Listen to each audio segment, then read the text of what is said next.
Everyone, आप सबने notice किया होगा अर्णब गोस्वामी ने रिसेंटली गवर्नमेंट को क्वेश्चन करना शुरू कर दिया है कुछ स्पेसिफिक इश्यूज पे। ये एक वो शिफ्ट है जिसने एक सिग्निफिकेंट डिस्कशन छेड़ दी है इंडियन पॉलिटिकल और मीडिया सर्कल्स में। ऐसा क्यों है, पूछता है भारत। तो चलिए अर्णब जी, आप भारत को बताते हैं कि आपने ऐसा क्यों किया। कुछ पोटेंशियल रीजन है शिफ्ट के।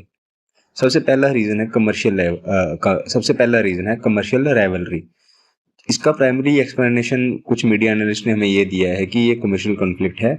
जैसे ही अदानी ग्रुप ने एनडीटीवी को एक्वायर किया तो वो एक डायरेक्ट कंपटीटर बन के उभर आया गोस्वामी के रिपब्लिक नेटवर्क के साथ। अब जब रिपब्लिक टीवी ने गवर्नमेंट को क्रिटिसाइज किया है कुछ इश्यूज पे, तो कुछ इनसाइडर्स ने बताया है कि ये इनडायरेक्ट अटैक है अडानी के बिजनेस इंटरेस्ट पे, which include real estate development in ecologically sensitive areas like Aravalli hills. दूसरा प्राइम और पोटेंशियल रीजन शिफ्ट के लिए है कि पब्लिक और व्यूअर प्रेशर है।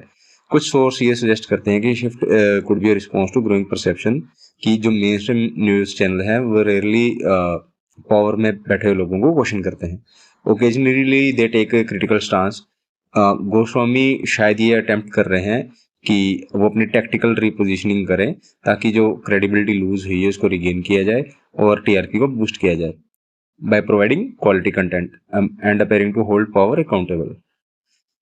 तीसरा मेजर पोटेंशियल रीजन है एडिटोरियल रीथिंग और इशू बेस्ड जर्नलिज्म। गोस्वामी ने पहले भी ऐसी चीजें करी हैं कि वो प्रो गवर्नमेंट या एंटी गवर्नमेंट लेवल के ऊपर अपना शिफ्ट मारते रहते हैं और रीजन ये देते हैं कि वो सिर्फ अपनी जॉब कर रहे हैं और कोई भी इशू बाय इशू बेसिस पे पॉलिटिकल लोगों को या ओपोजिशन के लोगों को क्वेश्चन करेंगे।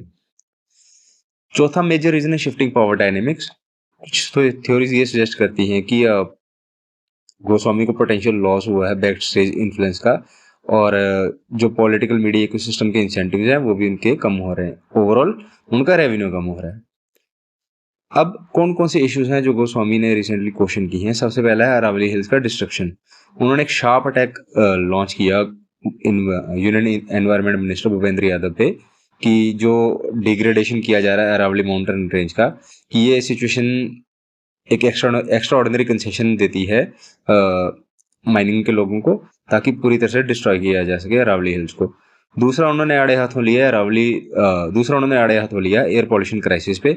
उन्होंने दिल्ली की गवर्नमेंट को एक्यू इंडेक्स के सेवर लेवल्स पे भी क्वेश्चन किया और ये बोला कि नेशनल हेल्थ इमरजेंसी डिक्लेयर कर देनी चाहिए प्राइम मिनिस्टर के एंड से। तीसरा, जो चिल्ड्रन हॉस्पिटल्स के फेलियर्स हुए हैं उनके ऊपर भी डिस्कशन किया गया जो मध्य प्रदेश में हुए थे और इसको बहुत अच्छे तरीके से हाईलाइट किया उन्होंने। चौथा, जो इंडिगो का कैओस हुआ था एयरपोर्ट पे उसके रिगार्डिंग गवर्नमेंट को क्रिटिसाइज किया है अर्नब ने। तो ओवरऑल ये शिफ्ट उनके रेवेन्यू को लेके और बाकी जो एनडीटीवी के साथ उनकी रेवलरी उसको लेके